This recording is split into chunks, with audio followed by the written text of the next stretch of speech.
All right, top three things. The three things that will grow your hair back.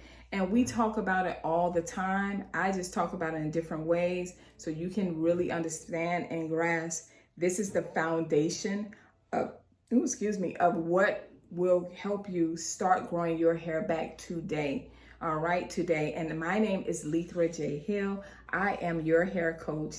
And let's go ahead and get started. So the top three things that you always hear me talk about is the first thing is finding out your source. If you are experiencing hair loss, or maybe you're not experiencing hair loss, maybe you're just ready to go ahead and grow your hair even longer.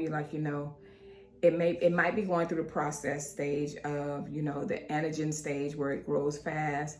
Then it has the catagen stage where it grows and it's breaking. And then you have the telogen stage. So it might be in a telogen stage. This is called your hair life cycle. So your hair has a life cycle as well.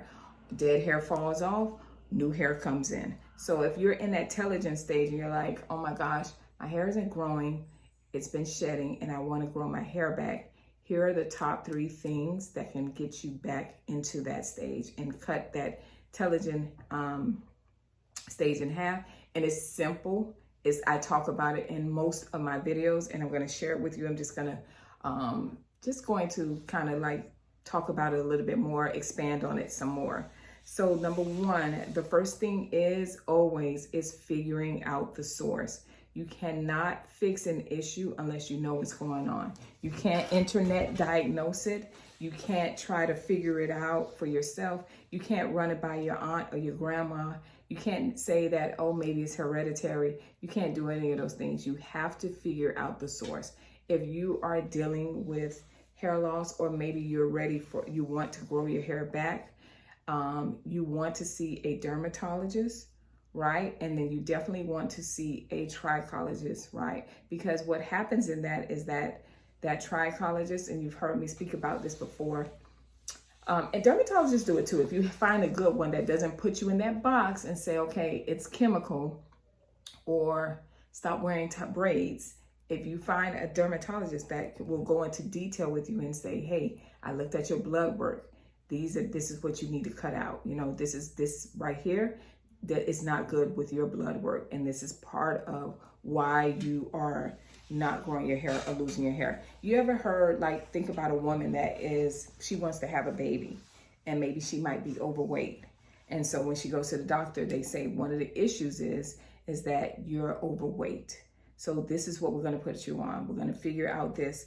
So even in that, and I have friends that have experienced that, and they don't even look overweight, but they're actually overweight, right? And they went to a dermatologist and they found out something like red meat, or a trichologist, red meat is actually hindering them. It's not helping them. It's actually taking away.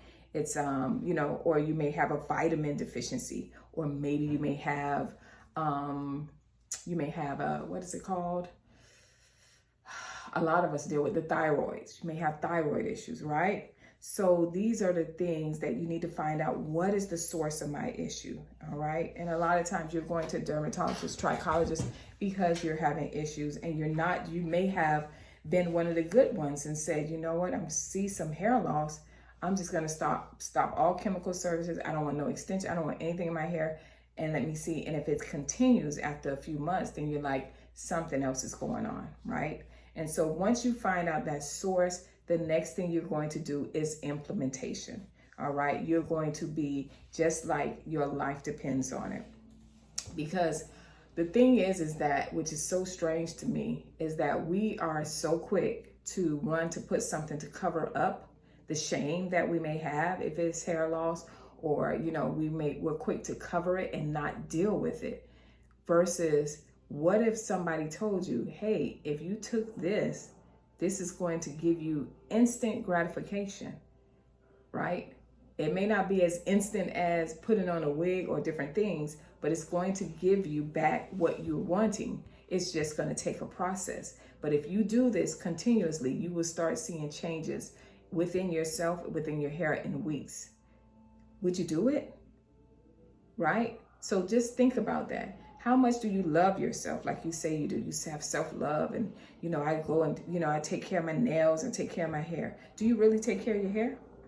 Right? So that's one of the things we're going to do. We're going to find out the source, and then we're going to do the implementation. The implementation may mean maybe once a week, maybe 3 times a week, you have to put something on your scalp. Maybe it's something you have to take,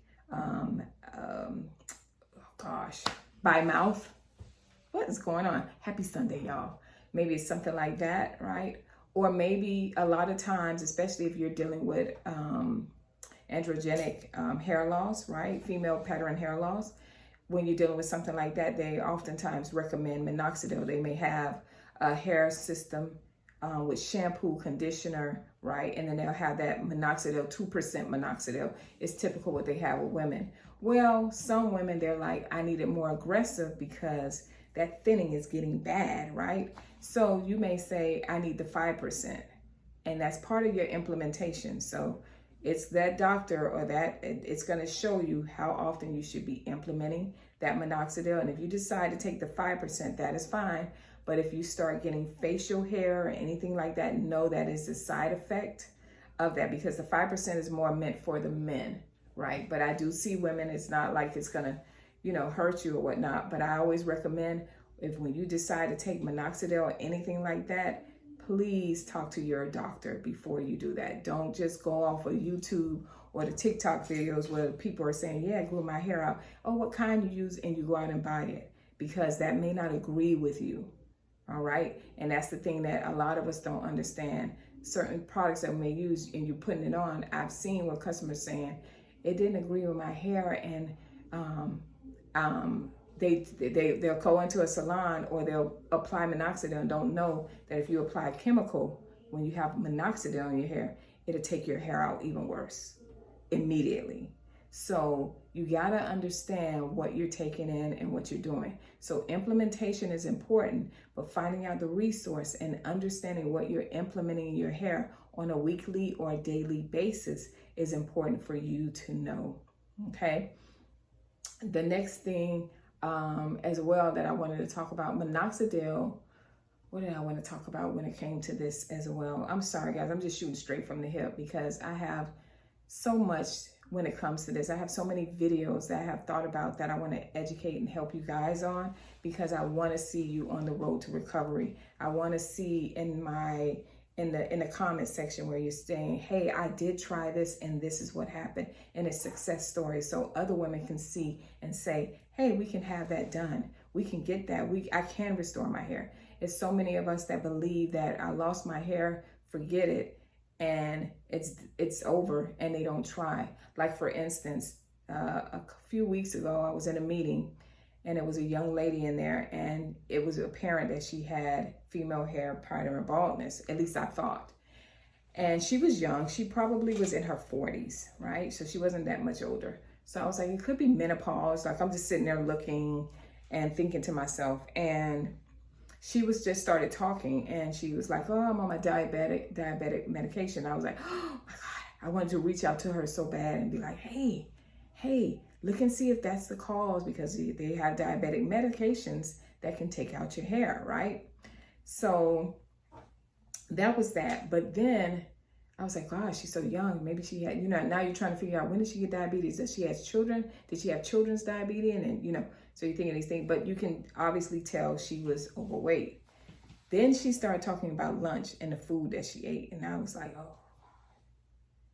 So what I want to say, and the reason why I brought this out, is the fact that a lot of times, ladies, the reason why we're experiencing hair loss is not a permanent thing. If we catch it in time, it's not a permanent thing. It can be reversed. But if you step back and be honest with yourself and look at, what are you taking in? What are you doing to your hair? How often do you touch your hair? How often do you wash your hair? I know women personally that told me they don't wash their hair for months at a time. I don't understand it. You don't even care to wash your hair. So you look at these things, and then the only time you get into a place where you start caring about your hair is when you start seeing, oh my gosh, it's falling out. Because now you stop putting the extensions in because the front of your hair, the edges are gone. And now you're like, oh gosh, well, what do I need to do? And y'all don't have nothing for it now? Well, forget it. I'm gonna go back to the wigs and the lace fronts. I always wear that, right? So we have to be accountable for ourselves and say part of implementation is creating a regimen where you're each week doing some type of care to your hair. Your hair should not go for months without at least a wash, at least washing your hair. I don't understand. I don't care if you're natural. I don't care if you have dreads. I don't care what it is. You should not be taking a month to wash your hair. That is just unacceptable. And I just couldn't imagine having a spouse or a significant other and they have to lay with that. That's like really crazy. Yep, I'm saying these things. It's hard to hear, but at the end of the day, if you can't even wash your hair, you for sure is not going to be looking for products to help you grow your hair. You don't even care about it. You don't care enough to wash it, to clean it. All right. So just think about this. If you wash your body every day, which I hope everybody does, if you're taking a bath every day, let this be part of it too. At least once a week, wash your hair. If you can't do that, 2 weeks.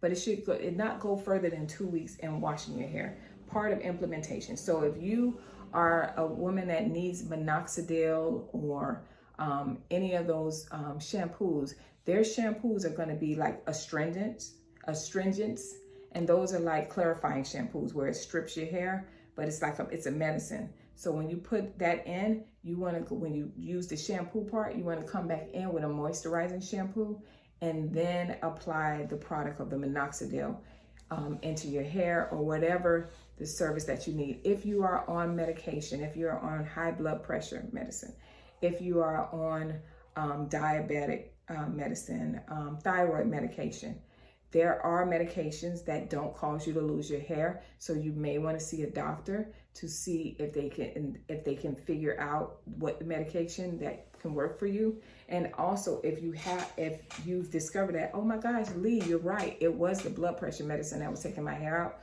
which it happened to a relative of mine. And she was like, well, it took you so long. By the time I was like, you taking blood pressure? And I told her, she was like, well, it's too late now. It was too late because the lady was like in her 80s. So if you're experiencing that now, then that's something you may want to do, okay? And then last but not least, your diet. You cannot eat junk food. You cannot do that and then go for a week and then say, okay, I'm gonna eat healthy, I'm gonna eat clean, I'm gonna detox, and then go back eating junk food and expect your hair to grow back. Find the foods, and they have good food that help you grow your hair. Lentils, avocados, different things like that. Water, not a lot of sodas, carbohydrates. Change your diet, and I promise you, you will see the difference in your hair growing back. All right. I'll see you guys next video. And for my hairstylists that are just starting out, I do have a book called The Guide to Being a Successful Black Cosmetologist, and I'll leave the link at the bottom. I'll see you guys next video. Bye.